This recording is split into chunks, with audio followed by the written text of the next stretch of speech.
Hello, YouTube. What's going on? How you guys doing? Today we're going to show you guys how to orbit, but as per usual, I'm going to do everything wrong. This is just a test craft right now, but I'm going to try to launch it upside down because I'm like that. Wish me luck. Do you think it's going to work?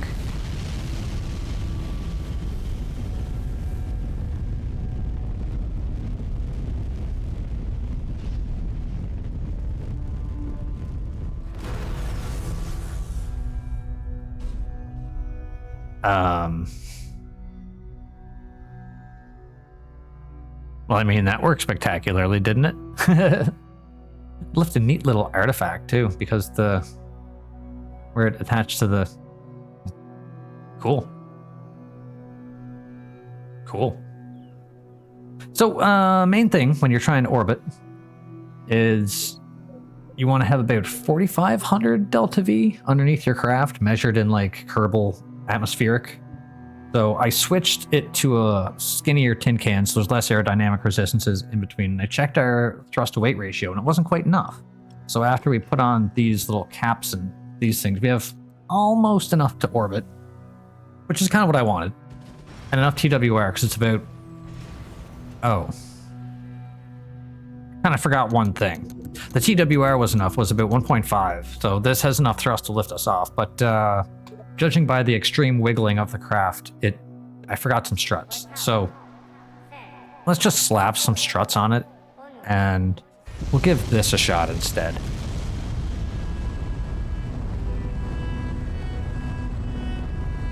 Yeah, that's a little more controllable. I mean, it didn't blow up. It actually left the launch pad, so we're good for a minute here.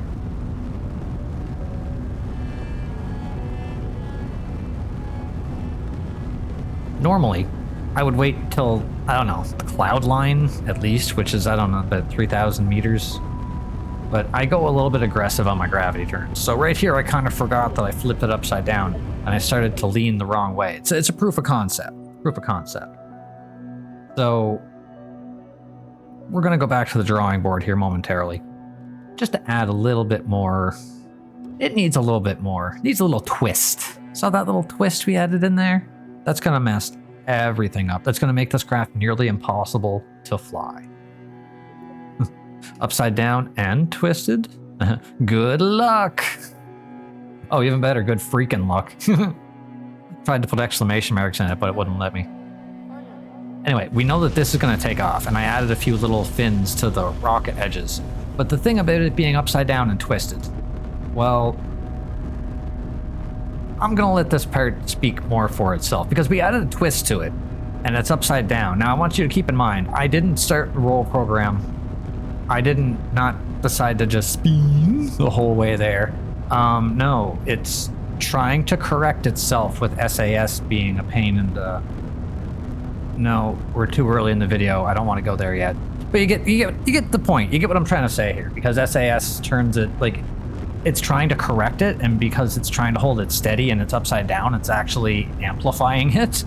So you see it goes to like 0 and then it starts to oscillate the other way, so it's nearly impossible to control the heading at which you start your gravity turn. Now normally, because this thing is upside down, the readings on the nav ball, they're not going to be properly learnable, you know what I'm saying? But normally, when you take off, you're taking off at like, your radial out, and you want to change your radial out atmospheric prograde vector to 90-degree heading.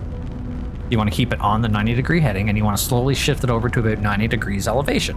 Once you reach about 90 degrees elevation, and usually for me, like I get it quite aggressively, I usually get there well before 10,000 meters. And then you just ride out the whole trip until your apoapsis says between 70, I was going to say 65, but if you want to be safe about it, a good apoapsis height to aim for would probably be about 85,000 meters or higher. But for me, sometimes I'll put it at 65 and then I'll smooth it out on the way up. But the thing about this craft is that it's not controllable. I tried it with the SAS off in this instance, and there was none of the controlling rotating. But the problem still lies with the fins, because the fins are responding negatively. Now, I realize I could have just flipped around the control pod. Let's not go there. I want it to be weird, to the point of being weird.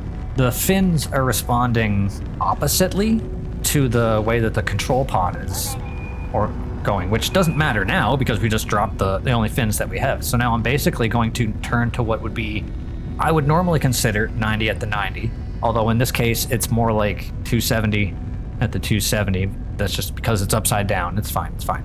And I'm going to try to put the prograde vector there because I had very little control over it. So I'm just going to kind of compensate and put it there. And I'm going to ride the whole trip out. So as I mentioned earlier, once you get it lined up, put properly there, it's going to switch from, your nav ball is going to switch colors. Changes from like atmospheric and it goes into this sort of night mode, which is orbital.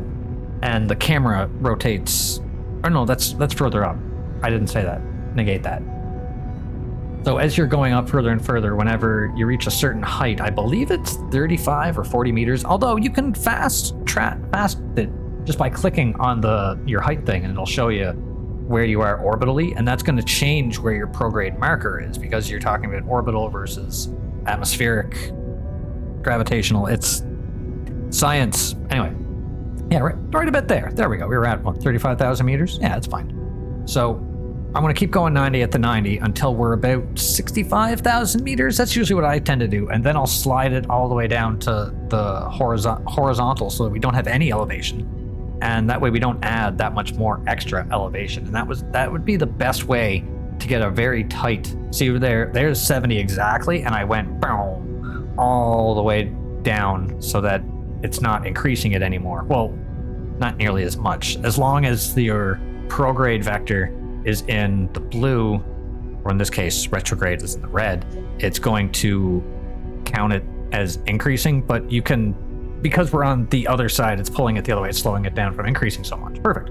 So now, if you want to get a nice circular orbit, and you have the patience for it, and you want to get a really low orbit without messing it up and not worrying about how long, because depending on which engines you're using, when you do your burn, your capture burn, your orbital burn, it's going to take different amounts of time. So what I'm doing here is I'm putting my time to apoapsis at about 1 minute, and I'm using the thrust of the rocket to negate it. So what are we here? 4 seconds? 3, 2. So we're only at 5%. I think I end up throttling up a little bit, but that's what I would normally do. But I would suggest not letting it go below 40 seconds in this case, because that would be kind of the point of no return, and then you missing the window. But I guess you can squeeze it for every last little bit.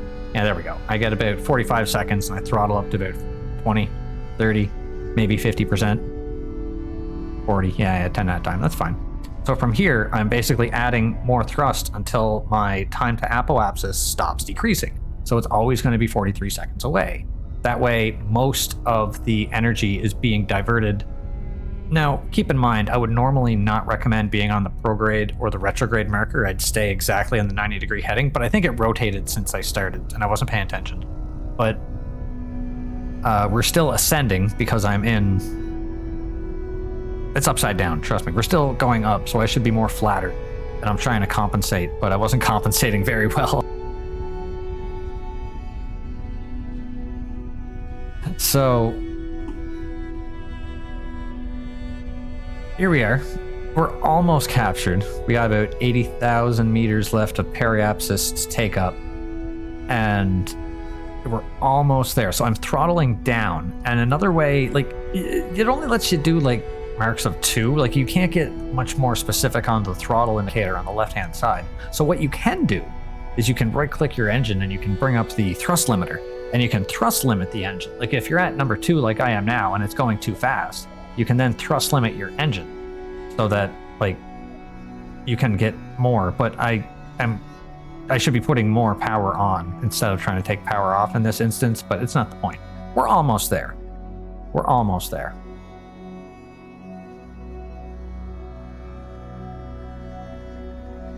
So once we reach our orbital height, and I must admit, this is a very nice looking sight here. We got the beautiful rainbow arc of Kerbal Space, of Kerbin, sorry. The rainbow, I like the way that everything looks in this game. The way that the sun glares I didn't focus in on it properly, but when the sun starts to set, you get this really nice red glint coming off the engines, and then it just fades away. And as the sun sets, you can see the clouds and the sun, but oh my god. Honestly, I'm running this on low end of the graphics just so my recording software doesn't choke out and it continues, broadcasting, because, well, I broadcast live whenever I'm playing this on Twitch a lot. I'm usually there 3 days a week. But yeah, so we're almost orbited. And one way to know that you're orbited without like checking your numbers is the camera switches to orbital. It does a little whoop whoop thing. It's not nearly as dramatic in Kerbal Space 2 as it was in Kerbal Space 1. I always wanted it to be more dramatic in Kerbal Space 1, like it was in Kerbal Space 1, whenever you get the orbital camera, but right here it just kind of goes blip. See, there's that little bit of a red glint coming off the engines, off the whole core of the vessel. It looks so neat. I'm such a big fan of the way that this game looks. And it's got nowhere to go but up, like my other video. It's working, yes, I realize there is a few bugs, but it's not nearly as buggy as it was before. This is so much more playable. It's so much more in a better state. There's the orbital camera. I wish we could like accentuate that just a little bit, but we were able to get a very, very, very close orbit at 80 and 82,000 meters. Periapsis and apoapsis, so that's pretty close.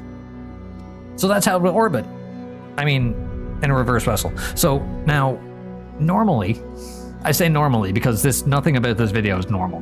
You would put it in retrograde to deorbit, and then you would just sort of land wherever. I don't even think I put parachutes on this thing. It doesn't matter. No, actually I didn't. Oh well, I had no intention of leaving them alive. Let's be honest. So now we are deorbited. We are at negative 76,000 meters periapsis. So I could just let it go and burn up and use this. I could probably use that engine as a retrograde landing engine, provided that it, like the whole pod survives re-entry using because I only put a tiny albilator on the top just for the joke. I'm thinking with this much fuel left in it, I might try that again later next week or something. We might be able to fend off at least just Kerbin orbital. I don't think if we were going solar or coming from another body other than the Mun or Minmus, I don't think that we could use this engine as a shield. But what I'm doing here, I put myself back, not deorbiting, and I decided to change my orbit. So like, I'm gonna land somewhere else. I think I was aiming for the water, but I don't really remember exactly what I was thinking because I just kind of kept going until I ran out of fuel. And oh yeah, I was realizing right here, if I wanted to change it, I could just, you can do it right in the cockpit. And as I was doing that, I realized how much fuel that I didn't have left because I heard that noise. And that was a problem. So once that noise happened, I was like, how are we going to deorbit? And this is where this video kind of goes off the rails because, well, we're going to take Jeb on a little adventure. There's one way that I've used a couple times on stream to deorbit crafts, because I stream this a lot on Twitch, just saying. There's one way to deorbit craft that is not efficient when you run out of craft, when you run out of fuel, when you run out of crafts, I guess, as well. When you run out of fuel, your monopropellant is technically infinite. So one thing that you can do is just orientate the craft the way that you want it to go. Stand on top and, use your thrusters. I don't think it works if you, like, bounce on it by any means, but I think you can, like, just use your thrusters and just sort of, like, I know I've done this before, but the problem is you have to keep an eye on how much monopropellant you have, and it takes ages, and you can't speed it because you can't time warp when you're not physically moving. It's weird. Jeb's like falling asleep at the switch here. Like, it's so boring. So I thought to myself, you know what? I don't really want to do it this way. So I thought, let's hope we're aimed at the water. So we're going to burn out most of our monopropellant here. Heading. Just getting our periapsis below. Now, normally with like going from another planet, another orbital body, or another from the Mun, from Minmus, now you can get away with a lot of stuff. But from any Kerbin space body, you would need to have your periapsis and between 40 and 50,000 meters whenever you re-enter. Otherwise, you're going to burn up pretty bad. But because we only have the energy of like an orbital orbit, Kerbin orbital orbit. Come on, words. I decided, no, we're gonna take the brunt of this. I'm surprised that I'm just gonna let Moonlight Sonata by Beethoven take us out because I think I've done enough talking. Thank you, everybody. Have a wonderful night.